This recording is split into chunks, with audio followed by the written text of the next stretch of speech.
Çka do të thotë të dukesh bukur sot dhe kush po e vendos këtë standard? Jemi sot në klinikën estetika në Prishtinë me profesorin e dermatologjisë dhe estetikës Krenar Dobroshi, i cili këtë vit udhëheq Beauty Congress and Fair Prishtina. Do të flasim për trendet, inovacionet dhe standardet që po përmsojnë bukurinë moderne në Kosovë, si dhe çka na pret në kongresin e këtij panajiri. Doktor, faleminderit shumë për mirëpritjen. Është kënaqësi me qenë sot për me marrë informacione lidhur me panajirin. Beauty Congress Fair Prishtina po vjen për herë të parë.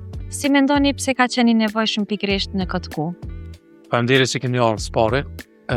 Mendoj që çdo organizim, çdo kongres ose panajir e rrit nivelin edhe të pjesëmarrësve, po ashtu edhe të vizitorëve dhe një herazi sjell përvoja të reja dhe vetanake nga vetë ekspertët, nga klinikat, po ashtu edhe përvoja të tjera nga hulumtimet ose shembull konkret vetë unë që do i sjell përvojat nga kongreset e ndryshme dhe në këtë mënyrë ne e rrisim vetdijen se çfarë mund të bëjmë konkretisht me trajtime të ndryshme, çfarë duhet të kërkojmë për shembull nga perspektiva e pacientit ose klientit, ku janë pritshmëritë tona dhe në fund të ditës deri ku mund të arrijmë trajtimet e tilla, çdo herë të marr parasysh shëndetin e njeriu.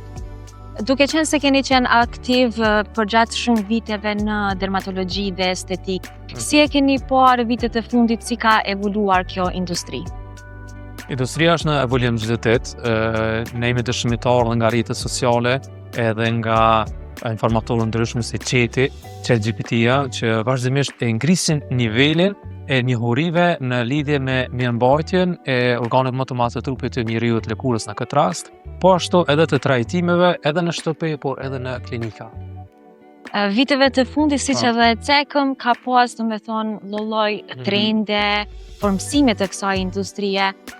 Sipas përvojës tënde prap po ndalemi, a ka ndiku sipas juve teknologjia, rrjetet sociale, apo është shtuar kërkesa e pacientëve dhe janë bërë më të vetëdijshëm për këtë rolin e mirëmbajtjes, mirëqenies fizike, estetikës e tjerë? Ne jemi në treg që nga 2012, do të që 14 vite fiksimi në treg, dhe shohim që nga viti në vit është një rritje e kërkesave, po ashtu edhe njohurive ndaj trajtimeve të ndryshme estetike. Në veçanti, mund të them, nga pandemia e tutje, një nga arsye ndoshta është edhe kërkesa që videot vazhdimisht kanë qenë më të kërkuara, pra takimet janë zhvilluar më shumë me video calls dhe njerëzit kanë pa defektet e tyre më shumë ndoshta se sa më herët dhe është rrit edhe kërkesa e mirëmbajtjes edhe më shumë si dhe e disproporcion. Njerëzit kanë vënë pa edhe më shumë disproporcionet e fytyrës dhe për këtë arsye është rrit kërkesa më shumë prej vitit në vit. Po saqërisht rrjetet sociale e dim, kanë një presion të vazhdueshëm, e dim edhe yjet të ndryshme të secilit vend ose yjet ndërkombëtare që i përcjellim edhe vetë, edhe ata kanë një ndikim, një rritje të kërkesës ndaj dukjes në përgjithësi, trendet që i sjellin, por nuk neglizhohet edhe vetë kërkimi që të arrijmë atë përsosmërinë e dukjes sa më të mirë për moshën që i kemi. Kur jemi tek sfera ndërkombëtare, a mendon që jemi ndikuar apo e përcjellim trendet ndërkombëtare apo veç se jemi bërë pjesë e tyre? Si po e sheh pasi që për herë të parë po organizohet ky panajir në Prishtinë, sa jemi afër me shtete të tjera ndërkombëtare?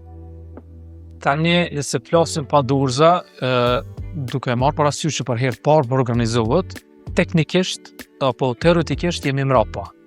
Por, duke pas parasysh që shembull konkret unë si president i kongresit kam përvojën shumë vjeçare në këtë sektor, po ashtu jam pjesëmarrës aktiv në shumë kongrese në përbotë, ku jam jo vetëm pasiv, po jam forcë aktiv, ku për shembull fundi kam qenë në Paris në kongresin IMCAS, që është kongresi numër 1 në botë, para asaj kam qenë në Milano, është kongresi i dedikuar rreth scars apo shenjave në çfarë do të qofshin ato në lëkurë. Para asaj kam qenë në Bangkok, në vende ndryshme, tash as nuk kujtohen. Të e marrë parasysh që përvojën shumë vjeçare e sjell direkt në këtë kongres, mund të themi që do ta shtym përpara dhe mund të them që nuk do të jemi mbrapa me shtetet e tjera. Por që se ne nuk do të organizojmë edhe tani dhe do të shtyrëm edhe vitet të tjera, atëherë normalisht do të ishim shumë mbrapa se sa gjitha vendet e tjera. Por përvojën që do e sjellim vetë personisht unë, por jo vetëm dhe ekipi tjetër që do të jenë prezent, specialistë tjerë që do të jenë prezent, gjithë janë të denjë për këtë punë, dhe janë profesionistë të cilët kanë marrë pjesë vazhdimisht në kongresën ndërkombëtare, do i sjellin përvojat e tyre dhe në këtë mënyrë rritet cilësia e kongresit. Pikërisht këtu të ndalmi pak më shumë, ju jeni domethënë udhëhec i këtij kongresi. Cili është roli juaj në pjesën shkencore të këtij panajiri? Pjesa ime është pikërisht e pjesa shkencore, te pjesa e kongresit, ku i kemi ndarë secilën ditë sipas sektorëve, sipas folësve, pjesëmarrësve, edhe tema çfarë do të jenë aty, çfarë tema do të shtjellohen në mënyrë që të jenë sa më të kapshme dhe interesante për audiencën e gjatë. Do t'i ndalë në bazë të profileve, kryesisht në ditën e parë do t'jenë të profilit të mjekësisë estetike, duke përfshirë kirurgji plastike, ORL-n, pastaj stomatologjin, dermatologjin dhe trajtimet të tjera. Ditët e tjera do t'jenë tek pjesa estetike ku nuk ka të bëjnë direkt me procedurën e mjekësisë së bukurisë, por që do t'jenë rreth estetikës në përgjithësi. Temat do t'i prekin disa mund t'i shpalosh edhe tani, disa për tyre do t'jenë trajtimi i shenjave në përgjithësi. Kemi parasysh, besoj që edhe jo keni pas në një shenjë nga familja ose nga operimet e ndryshme, por është shumica e pacientëve shembull që vinë tek ne, ankesat i kanë kryesisht për shenja dhe do flasim për mënyra e trajtimeve të shenjave, qofshin ato nga lindja, nga aksidentet, stria për shembull që mund të formohen. Pastaj tema të tjera do t'jenë shembull rreth djegjes së lëkurës se ta menaxhojmë atë, nga ORL-ja, nga infeksionet e ndryshme që mund të vinë, ose pjesa tjetër të cilat janë kërkesat më të larta të ndërhyrjeve.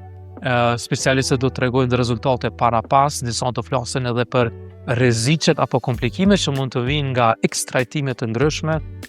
Disa tema të tjera do të jenë rreth aparaturave, rreth lazerëve, nga perspektiva e pacientëve, se për shembull nëse janë vetë pacient apo klient, çka duhet kem parasysh në përzgjedhjen e klinikës ose të trajtimeve ose të kombinimeve që lejohen që me vërtet të kenë një rezultat sa më të mirë. Disa tema të tjera do të jenë rreth përdorimit të produkteve dermaceutike, pra kozmetike, si bëhet kombinimi i tyre, cilat janë trendet aktuale. Pra, si shihni është një nga një kohë më gjatë, po. A mendoni se publiku i gjerë, mendojnë këtë rast pacientët kanë një hori të mjaftueshme për këto tema? Të them drejtën, shpesh unë çuditëm nga konsultat që i kam me klient pacient, sepse janë shumë të përgatitur se më herët, kanë pyetje konkrete dhe e din sa, po flas për shumicën, e din sa çka kërkojnë, kanë bërë, më thonë, detyrat e shtëpisë i kanë bërë më herët, dhe nikosisht më orientojnë drejt trajtimeve që ata i kërkojnë. Them që kongresi është shumë i mirëseardhur, sepse ndonjëherë edhe informatat nuk i kemi të sakta, pavarësisht që lexojmë ulëmtojmë shumë, mirëpo literatura mund të jetë e mangët ose nuk janë resurse të besueshme dhe mund të kemi dezinformacione në lidhje me trajtime dhe kongresi ka pikërisht këtë qëllim, që të informojë në aspektin shkencor, duke u bazuar në literaturë reale se si vijojnë procedurat ose trajtimet. Pikërisht te kjo pikë, në bazë të përvojës suaj, cilat janë ato hallkat që vlen të përmenden që duhet të përmirësuar në tregun kosovar, në këtë industri? Do thoya duke filluar nga përzgjedhja aparaturave. Tani shohim shembull në treg ka lloj-lloj aparatura dhe ka lloj-lloj çmime dhe shumë klinika. Këtu duhet të jetë një kategorizim i tyre pak a shumë. E para po them që duhet të kemi në konsiderim llojin e aparaturës, se nuk mund të jetë një aparaturë e panjohur, e pacertifikuar, e mirëseardhur për trajtim të lëkurës, nga që mund të shfaq efekte anësore, ose nëse nuk shfaq efekte anësore, atëherë mund të mos na jap rezultate konkrete. Në këtë mënyrë mund të shtoj pakënaqësi tek pacientët dhe të humbin besimin pastaj edhe te klinikat më prestigjioze të cilat shembull përdoren aparatura të testuara, të aprovuara. Kjo do ishte e para për zgjedhjen e aparaturave, pastaj trajnimi i stafit adekuat. Tani nuk do thotë çdo herë që të kemi një aparaturë të mirë dhe ajo bën mrekulli. Kjo është njëjtë si marrë krahasim se të kemi një vetur të mirë, por nuk kemi shofer i mirë. Atëherë mund të kemi aksidente shumë të shpeshta. Nga autosalloni direkt mund të bëjmë aksident. Dhe nisoj vlen edhe te aparaturat, nëse nuk i kemi edukimin adekuat, trajnimin e duhur, nuk mjafton që të kemi vetëm një aparaturë të mirë nëse dora nuk është e trajnuar mirë. Dhe e treta, edukimi i pacientit duhet të jetë, çelësi po ashtu. Ka shpesh raste që ipën instruksionet, udhëzime se si të vijon pas, por e shohim që pacienti s'është mirë mbajt as pak në raport me këshilla apo rekomandime Pra kjo është një nga keqkuptimet më të mëdha që ndodhin ndoshta në këtë industri. Ndodh dhe tjetra është shpesh te pritshmëria. Për shembull, në qoftë se trajtohen pritshmëritë në mënyrë reale, atëherë dëshpërimi i pacientit nuk do të jetë. Në qoftë se rritën pritshmëri dhe rezultati është më i ulët, normalisht që dëshpërimi do të jetë shumë prezent. Cilat janë rreziqet më të mëdha që po ndodhin në tregun kosovar pikërisht ndaj këtyre shumë klinika? Do me thoj, kemi pa çdo kund ka klinika të shumë llojshme që ofrojnë trajtime të shumë llojshme. Një rrezik që po mbizotron ndoshta në këtë fushë apo nuk doni me cek? Është mirë të përmendim, shohim efektet anësore. Ka deklaracione, për marrë një shembull konkret, ka deklaracione që largimi i tatuazhit mund të bëhet me 1 ose 2 seanca. Dhe kjo është e pamundur, po flasim me laseret më të mirë në botë që janë, nuk mund të largohet, nuk mund të eliminohet një tatuazh në atë mënyrë. Dhe ka klinika që pretendojnë këtë, dhe kam parë pacientë të vinë tek ne dhe të kërkojnë trajtim të shajave pastaj, për shkak që aq shumë është rrit intensiteti i trajtimit, saqë lëkura ka psu dëmtime, pothuajse të pariparueshme. Ka psu djegje të shkallës së dytë, ka psu formim të telangiektazive, kapilarëve, hiperpigmentimeve, njollave të errta. Dhe tani imagjinoni, personi ka viju në trajtim pikërisht për të larguar një shenjë, në këtë rast tatuazhit, por në anën tjetër ju kanë formuar plot problematika të tjera. Dhe neve si klinikë normalisht na vështirëson punën pastaj që të merremi përreth konkretisht me largimin e shenjave dhe në fund mbetjes së tatuazhit që kanë ngelur. Pra, mund të them që efektet anësore më të shpeshta janë nga keqpërdorimi i aparaturave ose rritja e fluencës, energjisë më të lartë, që në fund pason pastaj me efekte anësore afatgjatë. Të ndalim pak tash te avantazhet e tregut tonë. Cilat janë ato komplimentet ose arritjet më të mëdha që ju i keni pa në Kosovë? Në gjithë industrinë e bukurisë dhe estetikës. Ne si popullat shohemi për inovacion, jemi mjaft kreativ, dhe ndonjëherë edhe kushtet kur nuk janë ne i shtym gjërat përpara. Dhe mund të them që investimi në këtë sektor është mjaft i lartë dhe mund të shohim që plot klinika të denja kanë investuar në këtë segment dhe kanë aparatura, kanë ndoshta edhe personel dhe hapësira të mirëfillta, gjë që besoj që duhet të kenë rezultate të mira dhe mund të them që është një progres mjaft i madh, sidomos viteve të fundit. Për një profesionist apo një klinik, çka përfiton konkretisht të jetë pjesë e këtij panajiri? I ofron shumë çështje të mirë që të ketë direkt impakt te klientët, te pacientët, te vizitorët, të ndihet zëri i tyre. Shifet që nuk është një klinik vetëm me një kënd diku në një lagje të padukshme, vjen në pa puna e tyre, rezultati i tyre, si dhe devotshmëria dhe guximi që del në një kongres të shuar dhe të flas haptas për mënyrën e trajtimeve apo dhe të rezultateve të tyre.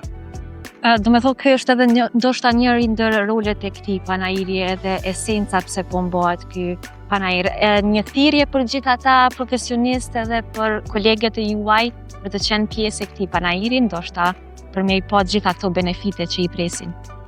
Do i rekomandoja që edhe nëse nuk është mundësia të marrin pjesë aktiv në kongres, po ku të jenë vizitor dhe të binden për cilësinë e këtij kongresi panajiri këtë vit. Dhe unë e di që vitet në VM do janë shumë entuziastë të marrin pjesë aktiv. Për ata që kanë mundësitë dhe janë me dyshje, rekomandoj që të bëhen pjesë të kongresit. Është hapësira që të bëhen edhe fjalime, prezantime dhe unë e njoh edhe disa që vazhdimisht të bëhen në vende të tjera, pse jo ti sjellin këto eksperienca, përvoja, njohuri, dituri brenda vendit tonë dhe të shtyjnë përpara këtë sektor dhe më shumë. Doktor, faleminderit shumë për gjitha këto informacione. Një pyetje të fundit, përkufizona bukurinë moderne në bazuar në trendet globale dhe kërkesat e pacientëve. Çka është bukuria sot? Bukuria ka shumë dimensione, mund të flas vetëm nga perspektiva ime. Bukuria është e para të qenurit dhe të ndjenurit mirë. Nëse ne jemi të shëndetshëm, do të pasqyrojmë, lëkura pasqyron shëndet. Dhe kjo është një bukuri. Në fund të ditës, bukuria është në syt e vëzhguesit dhe ajo mund të jetë irelevante nga shoqëria dhe nëse unë mendoj për shembull që unë duke mirë do të pasqyrohem në atë mënyrë, do ja atë energjinë që edhe tjerë ta perceptojnë në atë formë. Pra të ndjenjë të djegurit të bukur dhe të mirë, në fakt neve na bën edhe më të mirë, edhe ndjehemi edhe dukemi më mirë. Pra bukuria nuk është vetëm një proporcion, një matematik, po është një ndjenjë. Një përmbushje ndoshta. Pikërisht që mund ta kombinojmë mënyrën e jetesës, stilin e jetës, po ashtu edhe me trajtimet e tjera. Faleminderit shumë. Gjithashtu kënaqësi.